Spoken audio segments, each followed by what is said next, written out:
El bruxismo. El bruxismo es el acto compulsivo de apretar o rechinar los dientes sin ningún interés funcional. El estrés y la ansiedad son a menudo las causas más frecuentes. Se calcula que el 80% de la población ha tenido algún episodio bruxista a lo largo de su vida, incluyendo adultos, adolescentes y niños. Y es una conducta muy nociva para los dientes, el periodonto y los músculos de la boca.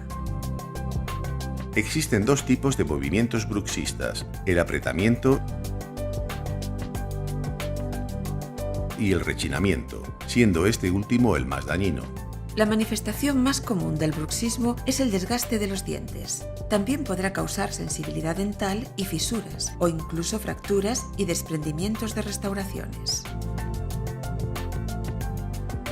Además, puede producir la pérdida de anclaje de los dientes.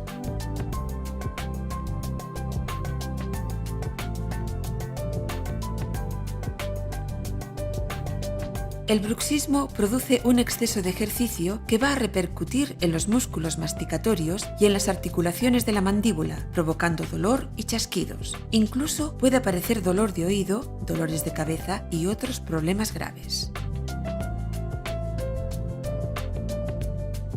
El bruxismo puede ser diurno o nocturno, siendo este último el más frecuente y que a menudo pasa desapercibido.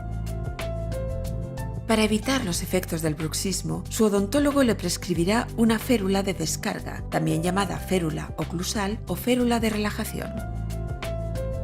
La férula es un aparato generalmente de resina transparente que se interpone entre los dientes. La férula mejorará la posición de la mandíbula, evitará el desgaste y las fracturas dentales y relajará los músculos masticatorios.